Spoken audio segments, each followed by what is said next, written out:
Hello, welcome to the online orientation to independent study. I'm going to go over some important information that will help you get started and be successful in independent study. Independent study has great potential for students to get ahead in credits and also behind in credits. Let me go over the information. So in independent study, a student does one class at a time. The first class is almost always English. Students should do 2.5 credits a week or a semester every 2 to 2.5 weeks. Remember, if a student was on campus, they would be on campus for 6 hours a day. So a student needs to put in a similar amount of time to be successful in independent study. To receive attendance in independent study, a student needs to check in once a week. Most of the time, I can see the work a student has done and they won't have to call in. But if a student has done no work, they need to check in either by email, phone call, or a Google Meet. I take attendance every Friday at 3 o'clock. If I have not seen any work completed or if I have not heard from a student, they will be marked absent for the entire week. If a student does email me because they didn't do any work or for any other reason, they should let me know what they did do that week. The idea behind independent study is that a student can work independently, but everyone needs help sometimes. So even though I am not a tutor, there is tutoring available. The school has hired for tutoring for students for up to 20 hours. If a student uses those 20 hours, they can get more. This is how they'll log into the tutoring. They would go to their Power School, which they should log into Lancaster High School's website. They shouldn't just Google Power School because it will take them to one in New York. Once they click on Power School, they click Digital Textbooks and Resources. From there, they would scroll down till tutor.com.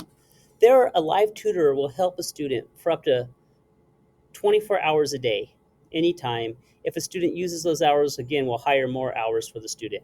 There's also tutoring available before school in the school library most days of the week.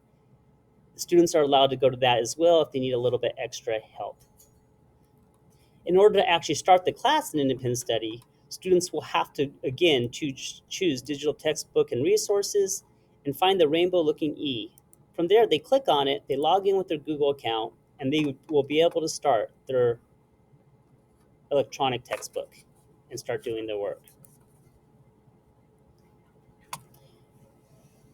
Because the work is done electronically, students will need a Chromebook from the school or their own personal computer.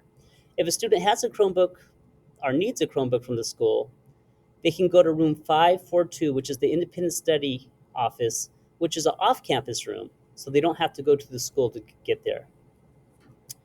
In some cases, they also offer hotspots.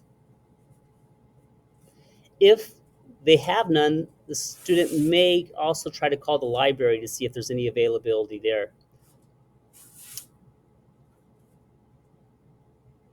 An independent study student is not allowed to be on campus during the school day unless they have a mixed schedule, and then after school or before school they can come on campus if they're in a sport, we're called to come in, or for tutoring. When a class is finished, a student must email me. Though I can monitor the progress of a class, I will not get a notification when the class is completed by a student. So a student has to let me know by email or some other way. Please do not instant message me, as I do not always check those. Email is probably the best form of communication. Unless it's something about the program, then a Google Meet would be the best way to communicate with me. The best way to get onto a Google Meet is through the Google Classroom. All students will be added to the Google Classroom, and all they have to do is email me and schedule an appointment and choose the join button.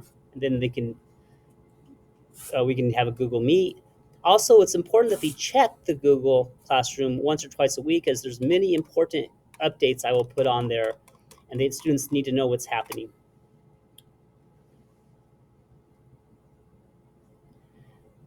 There are a few times a year students will need to come on campus. Most of it can be done at home, but one of the required times is for the required state testing in April. It's usually the first couple weeks of April. I will post it in the Google Classroom when I know the exact date. This is a requirement for the program. There are other times, including testing for IEPs, and there may be other times as well, but overall, most of the work can be done at home. Students are also required to take the NWEA 2 to 3 times a year in math and English. I will post that information on the Google Classroom. Students will also need to do transition activities 2 a month.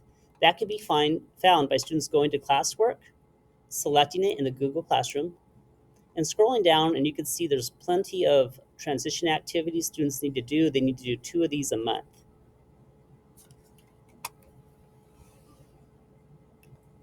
On most days, I will not grade student work until 2 o'clock. That's the soonest I'm able to do it because I teach math during the day. However, there are times I will grade it during snack or lunch. However, that is not the expectation out of me that I would have to work during my snack or lunch. So just on most days, students will need to be patient so that when I know they complete assignment, they probably want it graded right away, but it doesn't always work like that. Okay, so parents, this next part is for them. So if your parents are not in the room, you can pause it and you can go get your parents, let them see this last part. Parents can monitor student progress during independent study. They will receive an email from Edmentum. It would look like this, Edmentum progress report, and they'll be able to see how long a student spent on the assignment, what their grades are, if they're struggling. All the information will be emailed to the students once every week. I hear it takes about a week or 2 to get started. If you do not receive this as a parent, you should let me know after about a week or 2, because I will let the district office know so that you can receive it. But please check your spam folders, as this has come up a few times.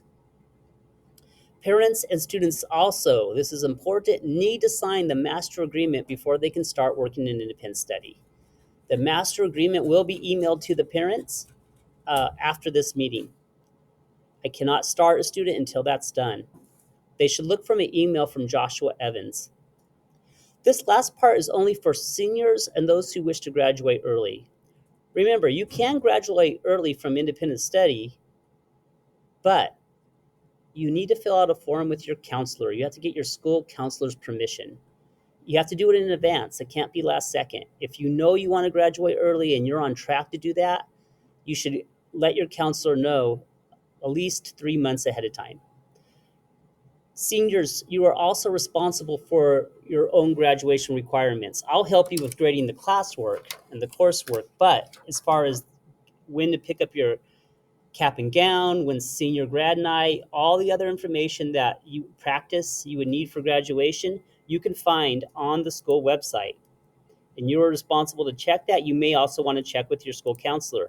But if you just go to Lancaster Art website and you choose students and you go to seniors, it'll have all the information that you're looking for to be ready for graduation, the seniors page for this year.